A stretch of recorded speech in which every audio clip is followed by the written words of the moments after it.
ماما please مجھے جانے دینا، میں بھی ٹور پر جانا چاہتی ہوں۔ میری ساری دوستیں جا رہی ہیں تو میں کیوں گھر بیٹھوں؟ جویریہ نے کھانے کی میز پر بیٹھتے اپنی ضد کا آغاز کر دیا۔ وہ مسلسل اپنی ماں کی طرف دیکھ رہی تھی جو پلیٹ میں سلائس رکھ رہی تھی۔ دیکھو جویریہ، ضد مت کرو، تمہارے بابا نہیں مانیں گے، تم جانتی ہو وہ تمہارے معاملے میں کتنے حساس ہیں۔ اس کی ماں نے دو ٹوک انداز میں سے سمجھانے کی کوشش کی۔ ماما، بابا کا آپ مجھ پر چھوڑ دیں، انہیں میں خود منا لوں گی۔ میں جانتی ہوں بابا میری بات کبھی نہیں ٹالتے، بس آپ راضی ہو جائیں۔ اگر آپ نے ہاں کر دی تو بابا کو میں سنبھال لوں گی۔ جویریہ نے لاڈ سے ماں کا بازو پکڑ کر ہلایا۔ لیکن بیٹے، ملکی حالات بھی تو دیکھو کتنے خراب ہیں، آئے روز کوئی نہ کوئی مسئلہ بنا ہوتا ہے۔ ویسے بھی اگر تمہیں گھومنے ہی جانا ہے نا تو ہم خود چلیں گے، میں اور تمہارے بابا چھٹیاں لے لیں گے، پھر ہم تینوں چلیں گے۔ ماں نے اسے متبادل پیشکش کی تاکہ وہ کالج کے ٹور کا خیال دل سے نکال دے۔ نہیں ماما، مجھے اپنی دوستوں کے ساتھ جانا ہے، فیملی کے ساتھ وہ مزہ کہاں آتا ہے جو فرینڈز کے ساتھ آتا ہے۔ پلیز مان جائے نا، جویریہ نے منہ بسوڑتے ہوئے کہا۔ وہ بھی مزید کچھ کہنے ہی والی تھی کہ سامنے سے حیات شاہ آتے دکھائی دیے۔ وہ تیار ہو کر ناشتے کے لیے آ رہے تھے۔ جویریہ کی ماں نے گہری سانس لی اور اپنی بیٹی کی طرف دیکھا۔ یہ لو، آ گئے تمہارے بابا، خود پوچھ لو ان سے، اب جو بات منوانی ہے خود ہی مناؤ۔ ماں نے کاندھے اچکاتے ہوئے کہا اور چائے بنانے میں مصروف ہو گئی۔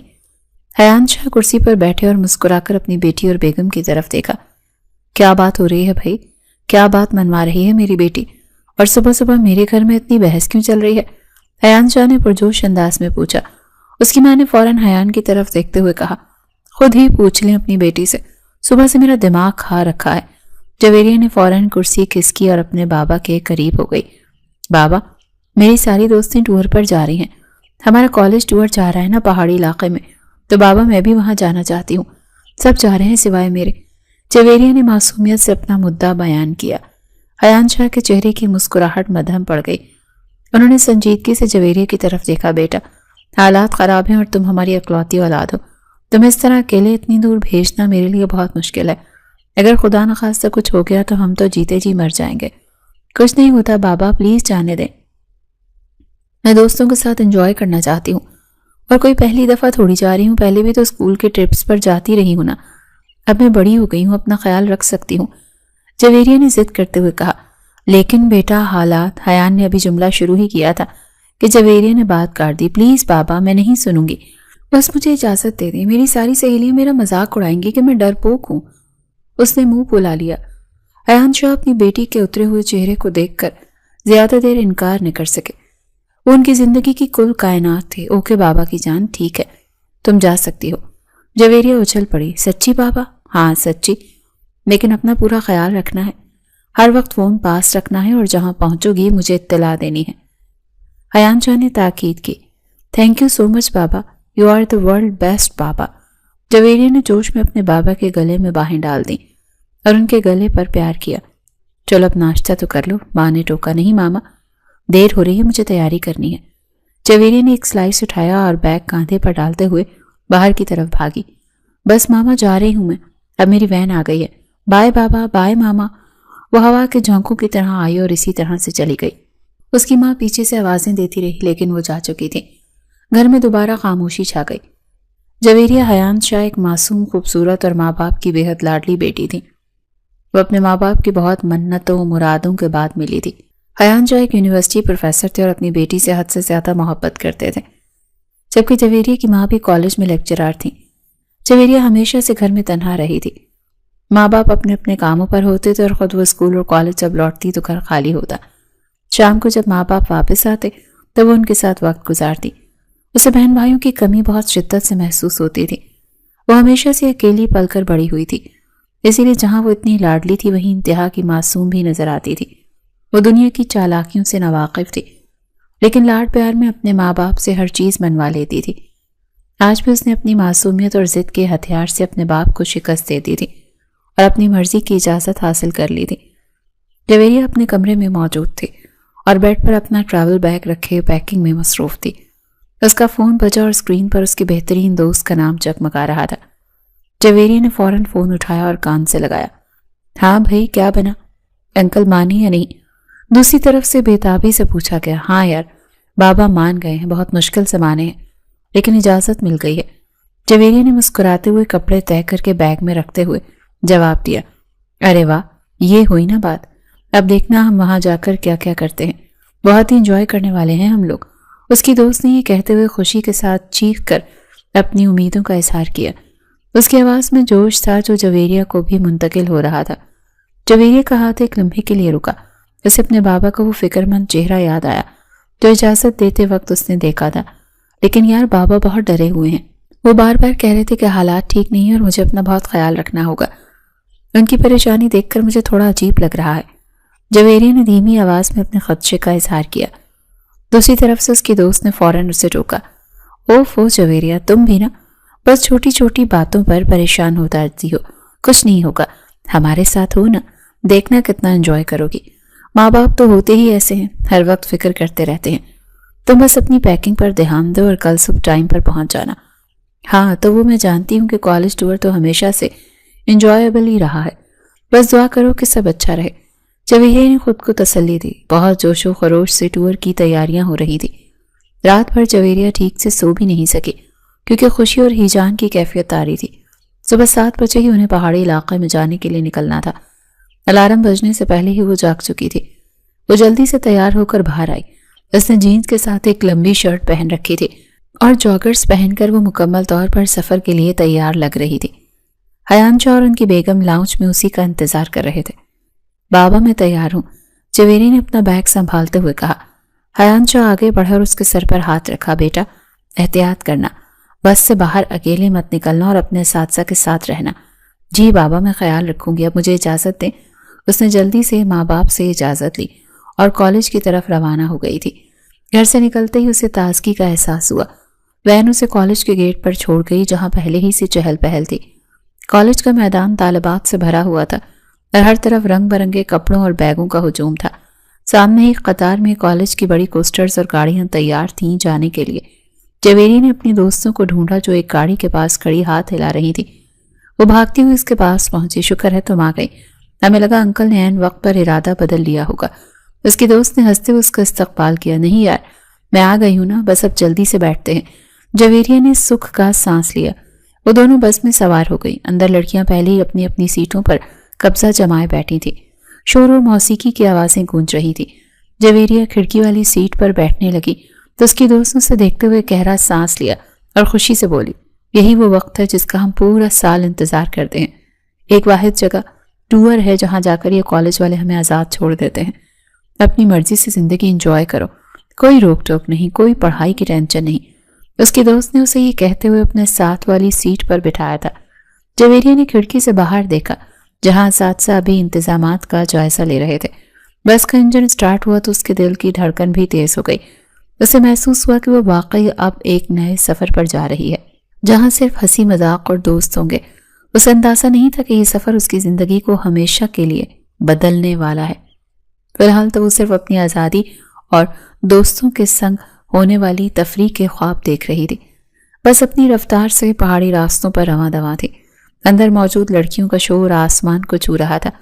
موسیقی کی اونچی آواز اور لڑکیوں کے قہقہے ماحول کو گرما رہے تھے، لیکن جویریہ کے چہرے پر ابھی بھی ایک ہلکی سی فکر کی لکیر موجود تھی۔ اس نے اپنے ساتھ بیٹھی دوست کی طرف دیکھا اور دھیمی آواز میں بولی، یار مائرہ، دعا کرنا کہ ہم خیر خیریت سے پہنچ جائیں۔ مائرہ نے چپس کا پیکٹ کھولتے ہوئے حیرت سے اس کی طرف دیکھا۔ کیوں؟ اب کیا ہوا؟ ہم راستے میں ہیں اور سب کچھ ٹھیک تو جا رہا ہے، تم اب بھی کیوں پریشان ہو رہی ہو؟ جویریہ نے ایک گہرا سانس لیا اور سیٹ کی پشت سے سر ٹکا دیا۔ کیونکہ بابا نے بہت مشکل سے اجازت دی ہے، تمہیں نہیں معلوم انہوں نے کتنی بار مجھے تاکید کی ہے۔ اگر خدا نخواستہ کوئی مسئلہ ہو گیا یا کوئی بھی گڑبڑ ہو گئی تو وہ مجھے کبھی بھی معاف نہیں کریں گے اور وہ دوبارہ کبھی کہیں جانے نہیں دیں گے۔ مائرہ نے ہنستے ہوئے اس کے کاندھے پر ہاتھ رکھا۔ ارے کچھ نہیں ہوگا یار، تم بس بلا وجہ وہم کر رہی ہو، بے فکر ہو کر بیٹھو، دیکھنا ہم کتنا انجوائے کریں گے۔ یہ وقت بار بار نہیں آتا، پریشانی چھوڑو اور ان پہاڑوں کو دیکھو جو ہمارے استقبال کے لیے تیار ہیں۔ جویریہ نے اس کی بات سن کر خود کو پرسکون کرنے کی کوشش کی۔ ہاں تم ٹھیک کہہ رہی ہو، میں بس بابا کی وجہ سے تھوڑا دباؤ میں تھی۔ دباؤ کو دماغ سے نکالو اور اس گانے پر دھیان دو۔ مائرہ نے موسیقی کی طرف اشارہ کیا۔ سارے راستے انہوں نے بہت انجوائے کیا تھا۔ بس جیسے جیسے بل کھاتے راستوں سے اوپر کی طرف جا رہی تھی، جویریہ کا خوف کم ہوتا گیا اور جوش بڑھتا گیا۔ وہ دونوں کھڑکی سے باہر کے مناظر دیکھ کر تبصرے کر رہی تھی۔ کافی گھنٹوں کے طویل اور تھکا دینے والے لیکن پرجوش سفر کے بعد بس کو ایک جھٹکا لگا اور وہ رک گئی۔ لگتا ہے ہم پہنچ گئے ہیں، مائرہ نے جوش سے نعرہ لگایا۔ لڑکیوں نے اپنا سامان سنبھالا اور بس سے نیچے اترنے لگی۔ جیسے ہی جویریہ بس کے دروازے سے باہر نکلی، پہاڑی علاقے کی خنک ہوا نے اس کا استقبال کیا۔ وہاں عجیب سا سناٹا تھا جو شہر کے شور شرابے سے بالکل مختلف تھا۔ فضا میں ایک ٹھنڈک تھی جس نے اسے اپنی شال کو کس کر لپیٹنے پر مجبور کر دیا۔ اس نے اوپر آسمان کی طرف دیکھا۔ آسمان بادلوں سے بھرا ہوا تھا اور ایسا لگ رہا تھا جیسے بادل زمین کو چھونے کے لیے نیچے اتر رہے ہوں۔ یہ منظر دیکھ کر جویریہ حیران تو جیسے ہواؤں میں اڑنے لگی تھی۔ اس کے چہرے کی رہی سہی پریشانی بھی غائب ہو گئی تھی۔ اف خدایا، جویریہ نے گہرا سانس لیتے ہوئے کہا، آج اصل میں خوشی محسوس ہو رہی ہے۔ دیکھو تو صحیح یہاں کا موسم کتنا پیارا ہے۔ مائرہ بھی اس کے ساتھ آ کھڑی ہوئی۔ میں نے کہا تھا نا کہ یہاں آ کر سب کچھ بھول جاؤں گی۔ بالکل، آج خوب مزہ آئے گا۔ مجھے یقین نہیں آ رہا کہ میں واقعی یہاں کھڑی ہوں۔ جویریہ نے چاروں طرف گھوم کر دیکھتے ہوئے اپنی دوست سے کہا۔ ابھی وہ موسم کے سحر میں گم ہی تھی کہ مائرہ نے اچانک اس کا بازو کھینچا۔ ارے وہ سامنے دیکھو یار، مائرہ نے جوش سے ایک طرف اشارہ کیا۔ جویریہ نے اس سمت دیکھا جہاں مائرہ اشارہ کر رہی تھی۔ کتنی پیاری پہاڑی نظر آ رہی ہے۔ مائرہ کی آنکھوں میں ستائش تھی۔ جویریہ نے دیکھا کہ دور تک پھیلے ہوئے سبزہ اور ان کے پیچھے بلند و بالا پہاڑ بادلوں میں چھپے ہوئے تھے۔ واو، بہت اچھا منظر ہے۔ جویریہ کے منہ سے بے اختیار نکلا۔ ایسا لگ رہا ہے جیسے کوئی پینٹنگ ہو۔ وہ دونوں باتیں کرتی اور نظاروں کی تعریف کرتی ہوئی آگے بڑھی۔ ابھی وہ منظر بھی کھوئی ہوئی تھی کہ ان کے کالج کی ایک سینئر ٹیچر کی بلند آواز گونجی، سب لڑکیاں ادھر توجہ دیں۔ تمام لڑکیاں اپنی اپنی باتوں کو چھوڑ کر ٹیچر کی طرف متوجہ ہو گئیں۔ ہم یہاں کچھ دیر رکیں گے اور کچھ ایکٹیویٹیز کریں گے۔ اس کے لیے ضروری ہے کہ کوئی بھی اکیلا ادھر ادھر نہ جائے۔ ٹیچر نے ہدایات دینا شروع کی۔ ابھی ہم آپ سب کو گروپس میں تقسیم کر رہے ہیں۔ ہر گروپ اپنی جگہ پر رہے گا اور اپنی سرگرمیوں میں حصہ لے گا۔ جویریہ اور مائرہ نے ایک دوسرے کی طرف دیکھا۔ دعا کرو ہم ایک ہی گروپ میں ہوں، مائرہ نے سرگوشی کی۔ ہاں، ورنہ تو سارا مزہ ہی خراب ہو جائے گا۔ جویریہ نے بھی آہستہ سے جواب دیا۔ ٹیچر نے نام پکارنا شروع کیا اور خوش قسمتی سے جویریہ اور مائرہ کا نام ایک ہی گروپ میں آیا۔ وہاں پر سب لڑکیوں کو گروپس میں تقسیم کر دیا گیا تھا تاکہ وہ منظم طریقے سے اس خوبصورت جگہ کو انجوائے کر سکیں اور ان پر نظر بھی رکھی جا سکے۔ جویریہ کا دل بہت خوش تھا کیونکہ اس کا گروپ اس کی پسندیدہ دوستوں کے ساتھ ہی بنا تھا۔ اب اصل مستی شروع ہونے والی تھی۔ سب لڑکیاں آپس میں ہنسی مذاق کرنے لگیں۔ لڑکیوں ادھر دیکھو، انسٹرکٹر نے بلند آواز میں کہا۔ سب لڑکیاں باتیں کرنا چھوڑ کر اس کی طرف متوجہ ہو گئیں۔ ہم لوگ یہاں صرف کھڑے ہونے نہیں آئے بلکہ کچھ تفریح بھی کرنی ہے، تو چلو گیم شروع کرتے ہیں اور ایک دوسرے کے ساتھ خوب انجوائے کریں گے، انسٹرکٹر نے مسکراتے ہوئے اعلان کیا۔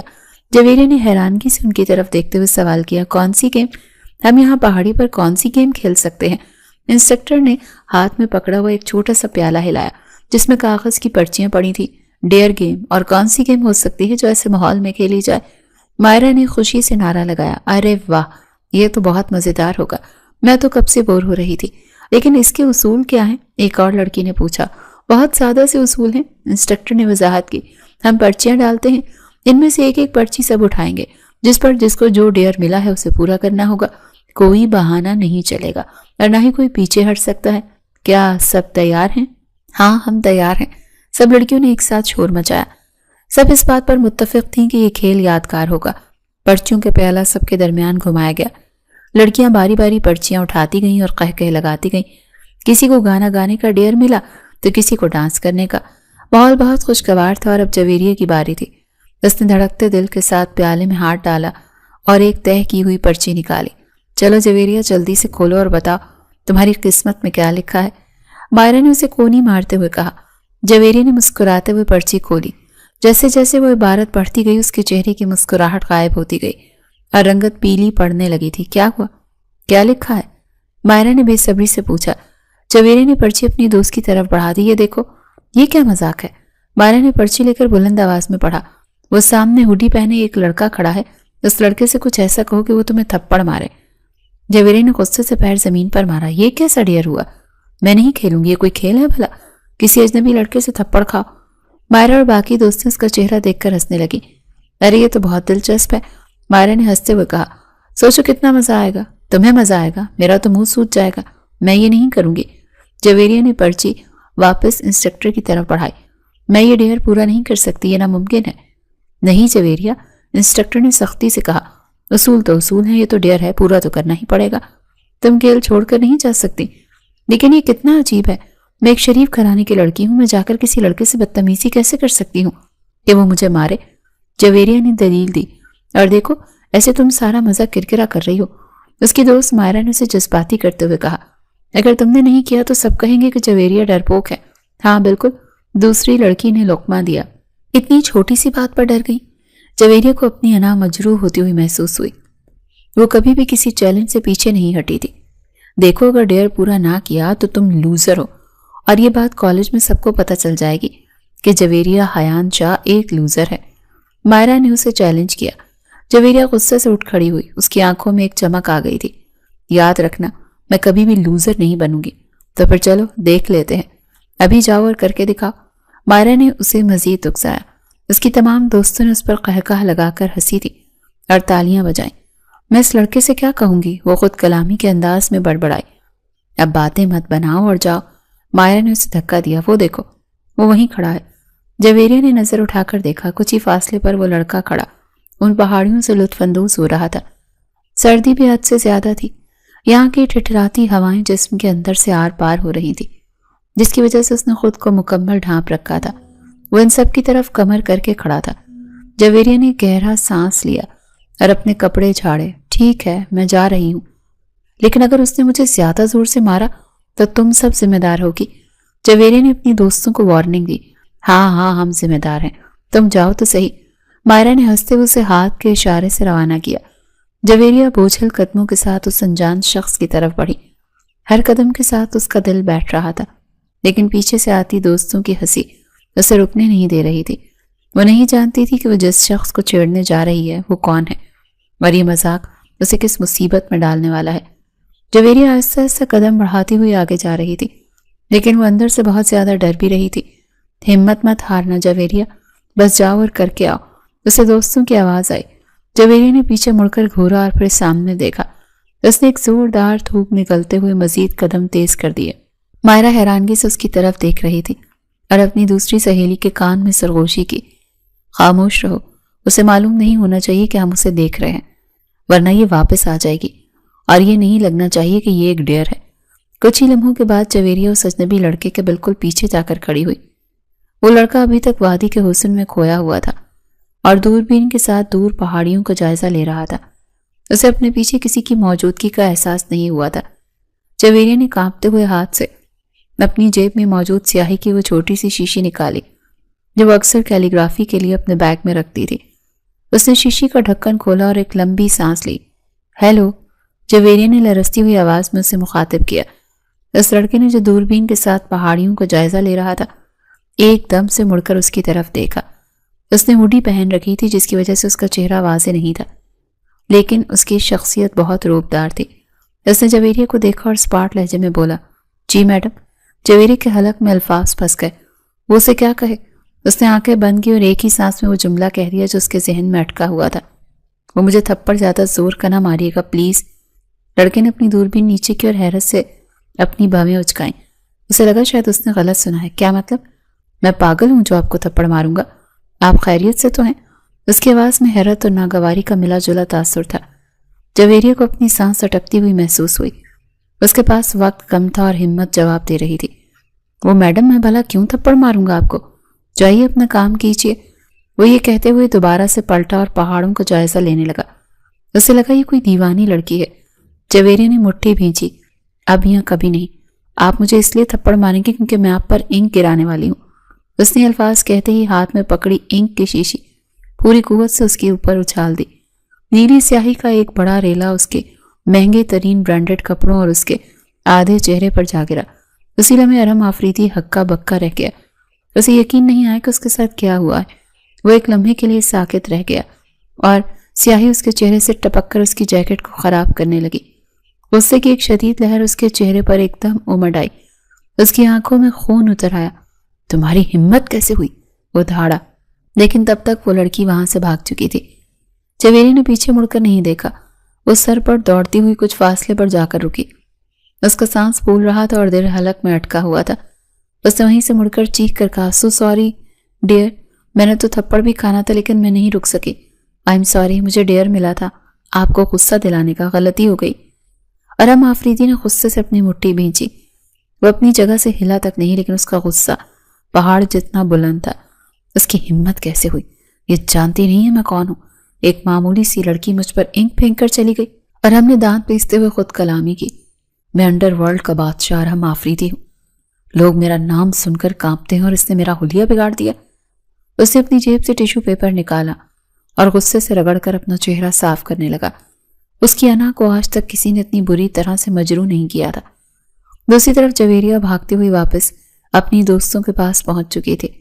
اس کا رنگ فخ تھا اور ٹانگیں کانپ رہی تھی. کیا ہوا کیا ہوا؟ مائرہ اور باقی سب اسے گھیر کر کھڑی ہو گئی. تم نے ڈیئر مکمل نہیں کیا، ہمیں تو تھپڑ کی آواز نہیں آئی. بس کرو یار. جویریہ نے اپنی چھاتی پر ہاتھ رکھا. اس کا سانس بحال ہی نہیں ہو رہا تھا. تمہیں ڈیئر کی پڑی ہے؟ تم جانتی ہو اس شخص کیسا تھا؟ اس کی آنکھیں دیکھی تھی تم نے؟ وہ تو چاہے مجھے قتل ہی کر دیتا. تو کیا تم اسے کچھ نہیں کہا؟ ایک اور دوست نے پوچھا. میں نے اس پر اینک پھینکی اور بھاگ گئی. وہ تو شکر ہے میں بھاگ گئی وہاں سے.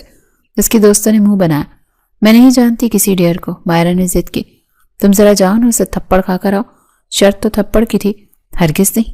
جویریہ نے کانوں کو ہاتھ لگائے. اس کا ہاتھ دیکھ کر ڈر گئی تھی میں اور بھاگ گئی وہاں سے. اگر اس نے مارا ہوتا تو میرا چہرہ وہیں رہ جاتا. یار ڈیئر تو مکمل ہی ہو گیا ہے نا، مائرہ نے بلاخر ہتھیار ڈالتے ہوئے کہا. اس کی ہمت پر حیران تھی. ویسے ماننا پڑے گا جویریہ، تم نے اس پر اینک پھینک دی، تمہیں ڈر نہیں لگا؟ ڈر لگا تھا، میری جان نکل گئی تھی. جا کر اس شخص کے سامنے کھڑی ہوتی نا تو پتہ چلتا کتنا مشکل تھا وہ وقت. جویریہ نے بازو سے پسینہ صاف کیا. جی تو ڈر ہے کہیں وہ پیچھے ہی نہ آ جائے. ایک لڑکی نے خدشہ ظاہر کیا. جویریہ نے گھبرا کر پیچھے دیکھا. نہیں آتا یار، لگتا ہے کوئی سیاح ہے، بیچارہ حیران ہے.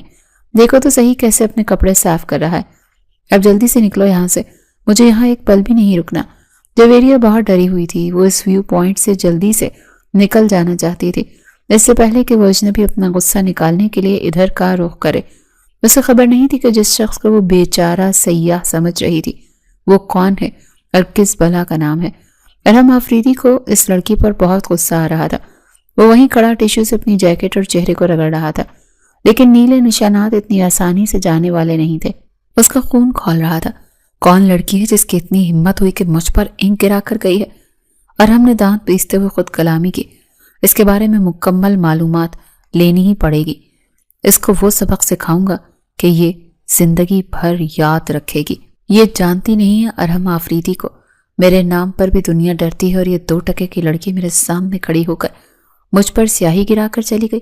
اس نے غصے سے اپنی جیب سے فون نکالا اور اپنے چیف سیکیورٹی گارڈ کا نمبر ملایا. فون اٹھاتے ہی وہ دھاڑا. تم سب بیوقوف کہاں مر گئے ہو؟ دوسری طرف سے گارڈ کی ہڑ بڑھاتی ہوئی آواز آئی.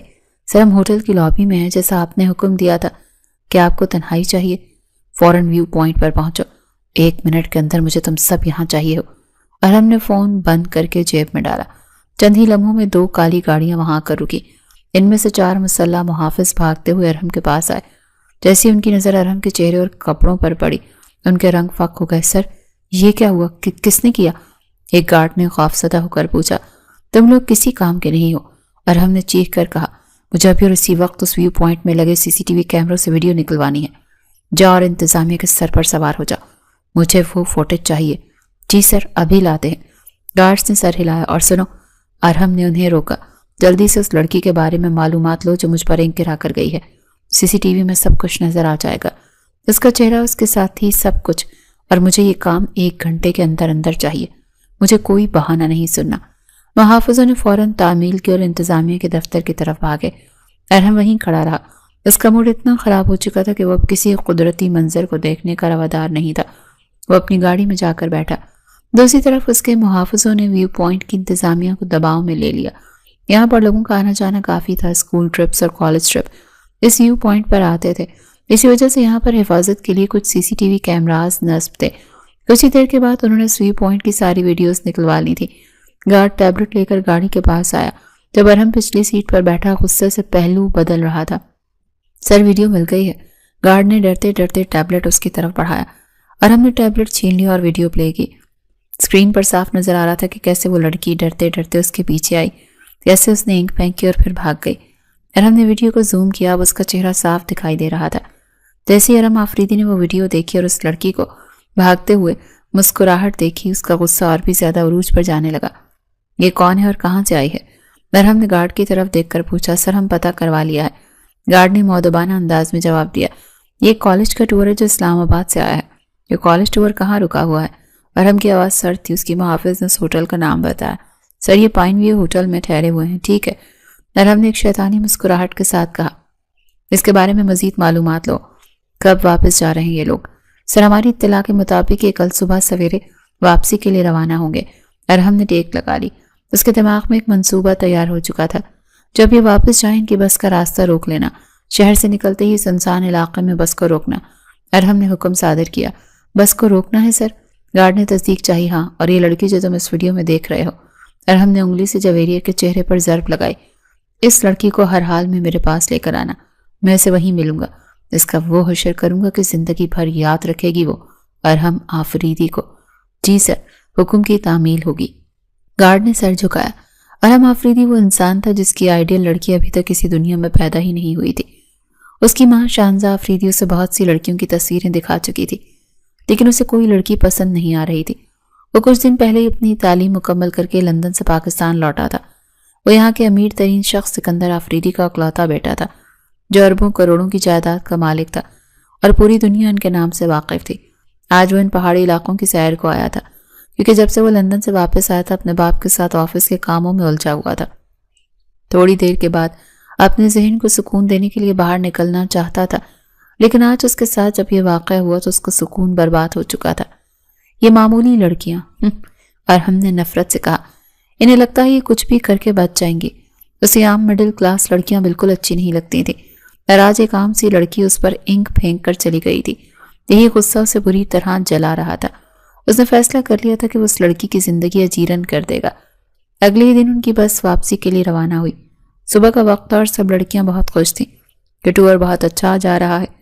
جویریہ نے اس بات کو اب تک بھول چکی تھی کہ گزشتہ روز اس نے کسی کے ساتھ کیا کیا تھا۔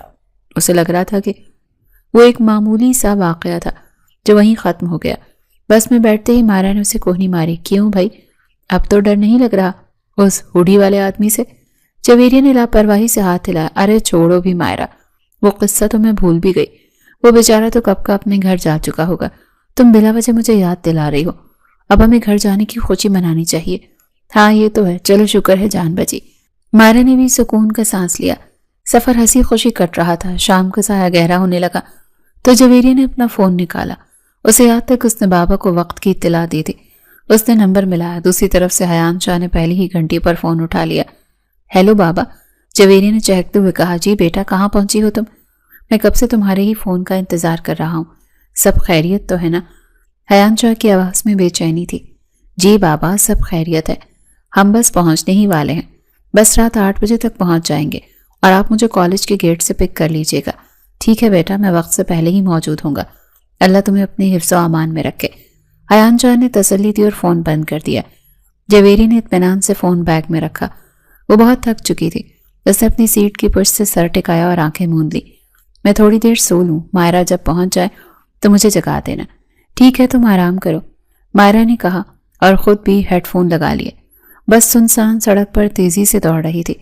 ابھی جویریہ کی آنکھ لگے چند ہی منٹ ہوئے تھے کہ اچانک بس نے ایک زوردار جھٹکا کھایا اور بری طرح بریک لگنے کی آواز آئی۔ سب لڑکیاں اپنی سیٹوں سے آگے کی طرف گر گئیں۔ جویریہ کی آنکھ فوراً کھل گئی۔ کیا ہوا؟ بس کیوں رک گئی؟ جویریہ نے گھبرا کر پوچھا۔ پتہ نہیں، شاید ٹائر پنکچر ہو گیا۔ مائرہ نے کھڑکی سے باہر جھانکنے کی کوشش کی، لیکن باہر گھپ اندھیرا تھا۔ ڈرائیور نے دروازہ کھولنے کی کوشش نہیں کی، بلکہ باہر سے کسی نے بس کا دروازہ زور زور سے کھٹکھٹایا۔ کھولو دروازہ، باہر سے ایک بھاری مردانہ آواز آئی۔ ڈرائیور سہم گیا۔ یہ کون لوگ ہیں؟ اس سے پہلے کہ کوئی کچھ سمجھ پاتا، بس کا دروازہ زور سے کھل گیا اور بس میں کچھ اجنبی لوگ چڑھ گئے۔ وہ تعداد میں 4 تھے اور سب کے سب مسلح اور خوفناک لگ رہے تھے۔ ان کے چہروں کی سنجیدگی اور سختی تھی۔ کون ہو تم لوگ اور بس کیوں روکی ہے؟ کالج کے ٹیچر نے ہمت کر کے پوچھا۔ خاموش، ان میں سے ایک شخص نے اتنی زور سے ڈانٹا کہ ٹیچر وہیں چپ ہو گئی۔ ہمیں ایک لڑکی کی تلاش ہے، کوئی اپنی جگہ سے نہیں ہلے گا، اس شخص نے اعلان کیا۔ اسی لمحے جویریہ کے ساتھ تمام لڑکیوں کے ہی آسان خطا ہو چکے تھے۔ خوف کی ایک سرد لہر بس میں دوڑ گئی۔ ہر لڑکی سہم کر اپنی سیٹ میں سکڑ گئی۔ وہ لوگ ایک ایک سیٹ کی طرف دیکھتے اور آگے کی طرف بڑھ جاتے۔ ان کی نظریں ہر چہرے کا جائزہ لے رہی تھی۔ جویریہ کا دل زور زور سے دھڑک رہا تھا۔ اسے سمجھ نہیں آ رہا تھا کہ یہ کیا ہو رہا ہے۔ وہ شخص آہستہ آہستہ چلتا ہوا جویریہ کی سیٹ کے پاس پہنچا۔ اس کے ہاتھ میں ایک موبائل فون تھا جس میں وہ شاید کوئی تصویر دیکھ رہا تھا۔ وہ جویریہ کے پاس رکا اور غور سے اس کے چہرے کو دیکھا۔ پھر اس نے موبائل میں موجود تصویر دیکھی۔ یہی ہے وہ لڑکی، اس شخص نے فیصلہ کن لہجے میں اپنے ساتھیوں کو بتایا۔ جویریہ کا خون خشک ہو گیا۔ کیا؟ کون لڑکی؟ آپ کیا کہہ رہے ہیں؟ جویریہ نے لرزتی ہوئی آواز میں کہا۔ اس شخص نے کوئی جواب نہیں دیا۔ اس نے بے دردی سے آگے بڑھ کر جویریہ کا بازو پکڑ کر اسے سیٹ سے کھینچا تھا۔ چلو ہمارے ساتھ۔ چھوڑیں مجھے، آپ کون ہیں؟ میں کہیں نہیں جاؤں گی۔ بابا مجھے بچائیں۔ جویریہ چیختی رہی۔ مائرہ نے ہمت کر کے اس کا دوسرا ہاتھ پکڑا۔ چھوڑو اسے، تم لوگ اسے کہاں لے کر جا رہے ہو؟ گارڈ نے مائرہ کو زور سے دھکا دیا اور وہ سیٹ پر جا گری۔ خبردار اگر کسی نے مداخلت کی تو۔ باقی لڑکیاں بھی اس کو چھڑوانے کی کوشش کر رہی تھی۔ شور مچ گیا تھا۔ میڈم بچائیں، یہ مجھے لے کر جا رہے ہیں۔ جویریہ نے روتے ہوئے ٹیچر کو پکارا۔ ٹیچرز آگے بڑھیں لیکن دوسرے گارڈ نے بندوقیں سیدھی کر لیں۔ پیچھے ہٹ جائیں سب، ہمارا مسئلہ صرف اس لڑکی کے ساتھ ہے۔ وہ جویریہ کو گھسیٹتے ہوئے بس کے دوران دروازے کی طرف لے گئے۔ جویریہ نے اپنی ایڑیاں زمین پر جمائیں، مزاحمت کی، چیخی، چلائی، لیکن ایک طاقتور مردوں کے سامنے اس کی ایک نہ چلی۔ نہیں، پلیز مجھے جانے دیں، میں نے کچھ نہیں کیا، اللہ کے واسطے مجھے چھوڑ دیں۔ جویریہ کی چیخیں رات کے سناٹے میں گونج رہی تھی، لیکن وہ لوگ پتھر کے بنے ہوئے تھے۔ انہوں نے اسے زبردستی بس سے اتارا اور باہر کھڑی کالی گاڑی میں ڈال دیا۔ جویریہ کے اغوا کے بعد بس میں کوہرام مچ گیا۔ کالج کے اساتذہ اور لڑکیاں سب بہت پریشان تھیں، خوف سے رو رہی تھیں۔ مائرہ کو تو رو رو کر برا حال تھا۔ یہ سب میری وجہ سے ہوا، میں نے اسے روکا کیوں نہیں؟ وہ لوگ اسے لے گئے۔ مائرہ ہچکیاں لیتے ہوئے کہہ رہی تھی۔ سینئر ٹیچر نے اپنے حواس بحال کیے۔ ہمیں فوراً پولیس کو اطلاع دینی چاہیے اور جویریہ کے والدین کو بھی بتانا ہوگا۔ ہم یہاں پر ہاتھ دھرے نہیں بیٹھ سکتے۔ انہوں نے کانپتے ہاتھوں سے پہلے پولیس کو فون کیا، پھر حیان شاہ کا نمبر ملا۔ دوسری طرف حیان شاہ جو اپنی بیٹی کے استقبال کے لیے گھر کے دروازے پر کھڑے تھے، فون کی گھنٹی سن کر چونک گئے۔ ہیلو جویریہ بیٹا، کہاں پہنچی آپ؟ حیان شاہ نے بےتابی سے پوچھا۔ حیان صاحب، میں کالج کے پرنسپل بات کر رہی ہوں۔ دوسری طرف سے گھٹی گھٹی آواز آئی۔ جی فرمائیے۔ میری بیٹی ٹھیک تو ہے نا؟ آپ کی آواز کیوں کانپ رہی ہے؟ حیان کے ماتھے پر پسینہ آ گیا۔ حیان صاحب، بہت بری خبر ہے، ہماری بس کو کچھ مسلح افراد نے روک لیا تھا اور وہ زبردستی جویریہ کو اپنے ساتھ لے گئے ہیں۔ حیان شاہ کے پیروں تلے سے تو زمین نکل گئی۔ موبائل ان کے ہاتھ سے گرتے گرتے بچا۔ کیا کہہ رہی ہیں آپ؟ میری بیٹی کو لے گئے؟ کون تھے وہ لوگ؟ کیوں لے گئے؟ وہ چیخے۔ ان کی آواز سن کر ان کی بیگم بھاگتی ہوئی باہر آئیں اور ان کا یہ حال دیکھ کر سمجھ گئیں کہ کوئی قیامت ٹوٹ پڑی ہے۔ جویریہ اغوا ہو چکی تھی۔ حیان شاہ نے دیوار کا سہارا لیتے ہوئے اپنی بیوی کو بتایا۔ گھر میں ماتم کا سما بن گیا۔ اس کے ماں باپ بھی حد سے زیادہ پریشان تھے۔ انہیں لگتا تھا کہ شاید ان کی کسی پرانی دشمنی یا پیسے کی خاطر اسے اغوا کیا گیا ہے۔ یہ ضرور پیسوں کا معاملہ ہوگا، وہ لوگ تاوان مانگیں گے۔ جویریہ کی ماں نے روتے ہوئے کہا، میری بچی کہاں ہوگی، کس حال میں ہوگی؟ لیکن میرے پاس اب تک کوئی کال نہیں آئی۔ اگر وہ تاوان چاہتے ہیں تو اب تک رابطہ کرتے۔ حیان شاہ سر پکڑ کر بیٹھ گئے۔ دوسری طرف کالج کی انتظامیہ نے فیصلہ کیا کہ باقی بچیوں کو محفوظ مقام پر پہنچانا ضروری ہے۔ اساتذہ باقی بچیوں کو لے کر گھر آ چکے تھے تاکہ والدین کو تسلی دی جا سکے، جبکہ ایک دو اساتذہ اور پرنسپل وہیں اس علاقے کے تھانے میں رپورٹ درج کروانے کے لیے رک گئے تاکہ جویریہ کے بارے میں کچھ معلوم ہو سکے۔ پولیس تفتیش کر رہی تھی لیکن کوئی سراغ نہیں مل رہا تھا۔ ادھر جویریہ ارحم آفریدی کے اس پرتعیش ہوٹل میں تھی جس کا وہ خود مالک تھا۔ وہیں پر یہ سب رکے ہوئے تھے۔ جویریہ کو ایک وسیع اور خوبصورت کمرے میں بند کیا گیا تھا۔ اس کے لیے یہ جگہ کسی قید خانے سے کم نہیں تھی۔ وہ بے ہوشی کے عالم میں بیڈ پر پڑی تھی۔ دوا کا اثر کم ہونے لگا تو اس نے آہستہ آہستہ پلکیں جھپکائیں۔ سر میں شدید درد تھا۔ اس نے ماتھے پر ہاتھ رکھا اور اٹھنے کی کوشش کی۔ جب اس نے آنکھیں کھولیں تو خود کو ایک اجنبی جگہ پر پایا تھا۔ کمرے کی دیواریں خوبصورت تھیں اور ہر چیز ترتیب سے رکھی تھی، لیکن یہ اس کا گھر یا بس نہیں تھی۔ میں یہ کہاں پر ہوں؟ اس کے منہ سے بے اختیار نکلا۔ وہ ایک دم سے اٹھ کر بیٹھی تھی۔ اسے آخری منظر یاد آیا جب وہ بس میں تھی۔ میں تو کالج کی بس میں تھی۔ میری دوست مائرہ میرے ساتھ تھی۔ وہ سب کہاں گئی؟ مجھے وہ لوگ یہاں کیوں لائے ہیں؟ اسے یاد آیا کہ کیسے اسے زبردستی گھسیٹ کر لایا گیا تھا۔ خوف کی لہر اس کے پورے وجود میں دوڑ گئی۔ کوئی ہے، مجھے باہر نکالو۔ وہ ایک دم سے اٹھتے ہوئے دروازے کی طرف گئی تھی۔ اس نے دروازے کے ہینڈل کو مروڑا لیکن وہ باہر سے مقفل تھا۔ اس نے زور زور سے دروازہ پیٹنا شروع کر دیا۔ کھولو دروازہ، کوئی میری مدد کرے، میں یہاں کیسے آئی؟ جویری نے دروازہ نوک کیا لیکن کسی نے دروازہ نہیں کھولا۔ کمرے میں اس کی آواز گونج رہی تھی لیکن باہر سے کوئی جواب نہیں آ رہا تھا۔ وہ تھک کر دروازے کے ساتھ ہی بیٹھ گئی۔ آنسو اس کے رخساروں پر بہہ رہے تھے۔ کچھ ہی دیر کے بعد دروازے کے تالے میں چابی گھومنے کی آواز آئی۔ جویریہ فوراً کھڑی ہو گئی اور پیچھے ہٹ گئی۔ اس کا دل زور زور سے دھڑک رہا تھا۔ دروازہ کھلا، ایک طویل القامت سایہ اندر داخل ہوا۔ جویریہ نے نظریں اٹھا کر دیکھا۔ سامنے کھڑے شخص پر نظر پڑتے ہی اس کے آسان خطا ہو گئے تھے۔ وہ کوئی اور نہیں بلکہ ارحم آفریدی کھڑا تھا۔ وہی اسپاٹ چہرہ، آنکھوں میں وہی غصہ اور سرد موری۔ جویریہ فوراً پہچان گئی کہ یہ وہی شخص ہے جس کے ساتھ اس نے پہاڑی پر وہ احمقانہ مذاق کیا تھا۔ آپ؟ جویری کی آواز حلق میں پھنس گئی۔ ارحم نے دروازہ بند کیا اور آہستہ آہستہ اس کی طرف بڑھا۔ اس کے چہرے پر ایک فاتحانہ مسکراہٹ تھی۔ جویریہ کی جان نکالنے کے لیے وہ کافی تھی۔ ویلکم جویریہ حیانشاہ، ارحم نے طنزیہ لہجے میں کہا۔ امید ہے یہاں کا ماحول اس بس سے بہتر ہوگا۔ آپ مجھے یہاں کیوں لائے ہیں؟ جویریہ نے کانپتے ہوئے پوچھا۔ میں تو بس ایک ڈیر پورا کیا تھا۔ ڈیر؟ ارحم نے ایک قدم مزید بڑھایا اور جویریہ دیوار کے ساتھ لگ گئی۔ تمہارے اس چھوٹے سے ڈیر نے ارحم آفریدی کی انا کو للکارا تھا۔ اب تمہیں اندازہ ہوگا کہ غلط آدمی سے پنگا لینے کا انجام کیا ہوتا ہے۔ جویریہ کو یقین نہیں آ رہا تھا کہ اس کی ایک چھوٹی سی غلطی اسے اتنی بڑی مصیبت میں ڈال دے گی۔ سامنے کھڑا شخص اسے کسی ڈراؤنے خواب کی طرح لگ رہا تھا۔ ارحم آفریدی آہستہ آہستہ قدم اٹھاتا ہوا جویریہ کے قریب آ رہا تھا۔ اس کے چہرے پر موجود سختی اور آنکھوں کی وحشت دیکھ کر جویریہ کا سانس رکنے لگا تھا۔ وہ پیچھے ہٹتی گئی یہاں تک کہ اس کی کمر دیوار سے جا لگی۔ اب فرار کا کوئی راستہ نہیں تھا۔ تم نے کیا سمجھ رکھا تھا؟ ارحم نے انتہائی سرد اور دھیمی آواز میں پوچھا جو کسی دھاڑ سے زیادہ خوفناک تھی۔ تم اپنا وہ سستا سا ڈیر پورا کرنے کے لیے انڈر ورلڈ کے بادشاہ ارحم آفریدی پر انک پھینکو گی تو تمہیں اتنے آرام سے تمہارے گھر جانے دیا جائے گا؟ اس نے اس کے قریب ہوتے ہوئے یہ الفاظ کہے تھے۔ جویریہ کی سانس اوپر کی اوپر اور نیچے کی نیچے رہ گئی تھی۔ اس کا پورا وجود کانپ رہا تھا۔ وہ میں ایسا نہیں جانتی تھی۔ جویریہ نے مشکل سے لب کھولے۔ پلیز مجھے جانے دے، میرے پاپا بہت پریشان ہوں گے، وہ میرا انتظار کر رہے ہوں گے۔ ارحم نے ایک طنزیہ قہقہ لگایا جس میں خوشی نام کی تو کوئی چیز نہیں تھی۔ اس وقت یہ خیال نہیں آیا تھا جب مجھ پر رنگ پھینکا تھا؟ ارحم نے اسے یاد دلایا تھا۔ تم جانتی ہو کتنی انسلٹ کی ہے تم نے میری، اور صرف انسلٹ نہیں بلکہ مجھے میرے ماتحتوں کے سامنے رسوا کیا۔ جویریہ خاموشی سے رو رہی تھی، اور وہ جو تمہاری دوست تھی وہاں کھڑی، وہ میرا تماشا دیکھ رہی تھی، وہ ہنس رہی تھی مجھ پر۔ ارحم کا لہجہ سخت ہوتا گیا۔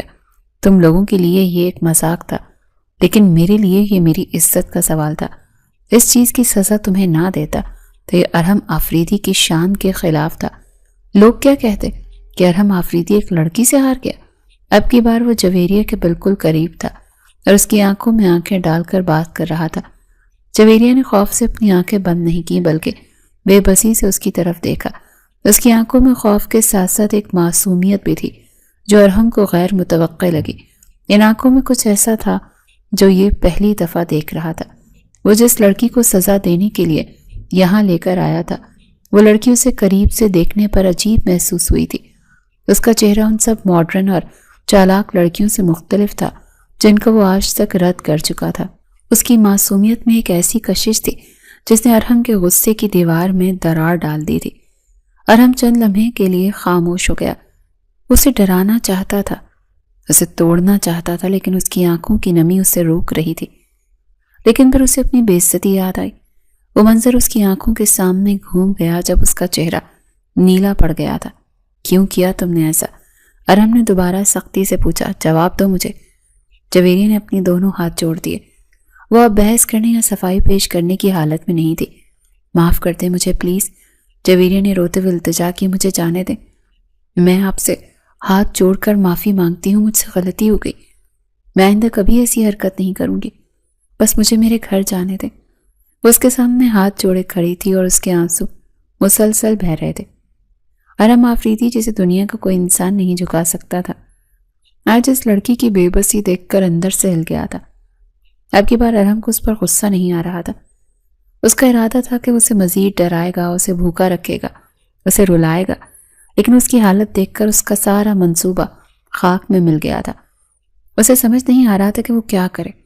ارم نے گہرا سانس لیا اور اپنی مٹھی کھولی۔ اس نے جویریہ کو مزید کچھ نہیں کہا، وہ خاموشی کے ساتھ پلٹا اور کمرے کے دروازے کی طرف بڑھا۔ جویریہ حیرت سے اسے جاتا ہوا دیکھتی رہی، اسے یقین نہیں آ رہا تھا کہ وہ اسے کچھ کہے بغیر جا رہا ہے۔ ارم کمرے سے باہر نکل گیا اور باہر کھڑے اپنے ملازم کو اشارہ کیا، سنو۔ ارم نے حکم دیا، جی سر۔ ملازم نے فوراً جواب دیا، کھانا کھلا دینا اس کو۔ ارم نے اسپاٹ لہجے میں کہا، اور دھیان رکھنا کہ اسے کوئی تکلیف نہ ہو، بھوک سے مر ہی نہ جائے کہیں یہ۔ جی بہتر۔ ملازم نے سر جھکایا۔ ارم وہاں سے تیز قدموں سے چلتا ہوا اپنی گاڑی کی طرف چلا گیا۔ اس کا دماغ الجھا ہوا تھا، اسے سمجھ نہیں آ رہی تھی کہ اس نے اسے معاف کیوں کر دیا یا اسے سزا کیوں نہیں دی جا رہی۔ وہ لڑکی اس کے اعصاب پر سوار ہو چکی تھی۔ دوسری طرف جویریہ نے ارم کے جانے کے بعد دیوار کا سہارا لیا اور زمین پر بیٹھ گئی۔ اس کی ٹانگوں میں کھڑے رہنے کی طاقت نہیں تھی، وہ صرف رو سکتی تھی۔ اسے اپنے بابا یاد آ رہے تھے اور وہ اپنی اس غلطی پر پچھتا رہی تھی جس نے اسے اس جہنم میں لا کھڑا کیا تھا۔ جویریہ کا باپ گھر میں بہت زیادہ پریشان تھا اور پچھتا رہا تھا کہ اس نے اپنی بیٹی کو کیوں بھیج دیا۔ اس نے ہر جگہ سے پتہ کروا لیا تھا، لیکن جویریہ کا کہیں سے کچھ پتہ نہیں چل رہا تھا۔ پولیس بھی صرف دلاسے دے رہی تھی اور عملی طور پر کچھ نہیں کر رہی تھی۔ حیان شاہ اور ان کی بیگم کی آنکھیں رو رو کر سوج چکی تھی۔ دوسری طرف ہوٹل کے کمرے میں ارم آفریدی کے نوکر نے آ کر اسے اطلاع دی، صاحب اس لڑکی نے کھانا نہیں کھایا۔ ارم جو صوفے پر بیٹھا فائل دیکھ رہا تھا چونک گیا۔ کھانا نہیں کھایا؟ کیوں؟ پتہ نہیں سر، ہم لوگوں نے بہت کوشش کی ہے لیکن وہ منہ ہی نہیں کھول رہی، صرف روئے جا رہی ہے۔ تم لوگ کسی کام کے نہیں ہو۔ ارم نے فائل پھینکی اور غصے سے اٹھ کر کھڑا ہوا، ہٹو سامنے سے، میں خود دیکھتا ہوں۔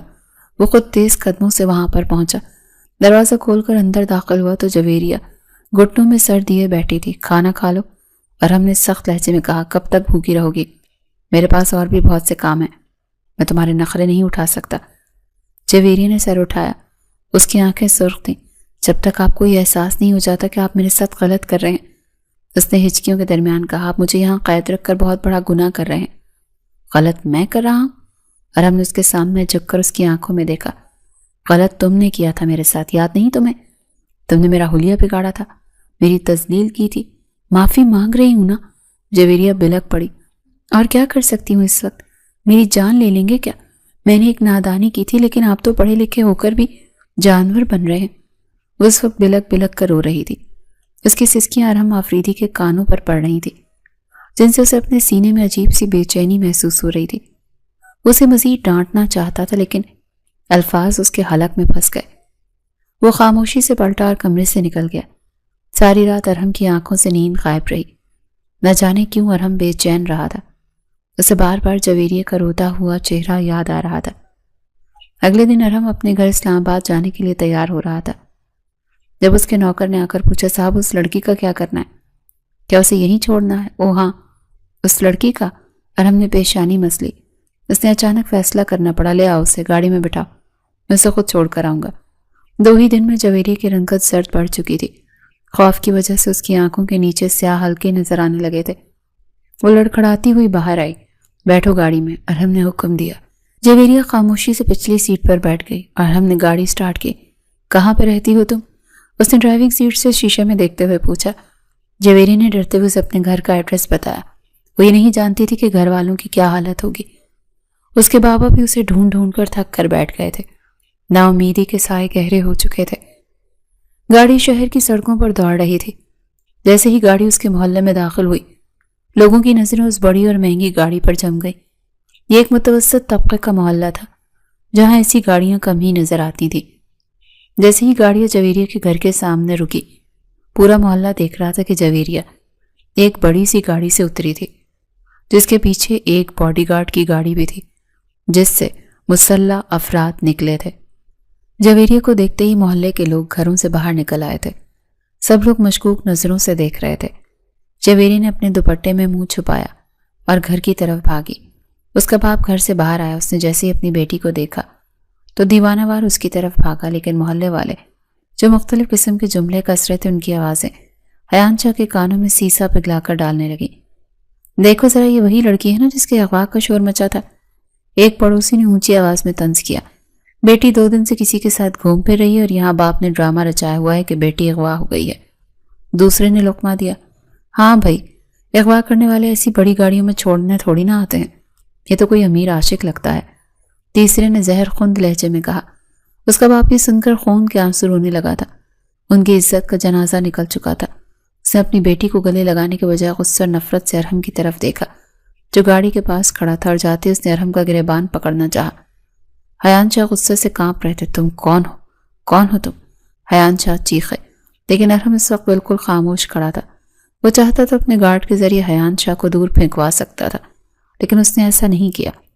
وہ اس شہری علاقے کا سب سے امیر ترین انسان تھا، لیکن آج اسے ندامت محسوس ہو رہی تھی کہ جو کچھ اس نے کیا وہ غلط تھا۔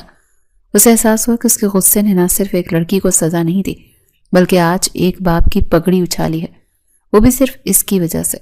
ایک ذرا سی بات پر اس نے اتنا بڑا بدلہ لیا کہ ایک پورے خاندان کی ساکھ مٹی میں ملا دی۔ میں تم پر پرچہ کرواؤں گا، تمہیں جیل بھیجواؤں گا۔ جویریہ کا باپ چیخا تھا۔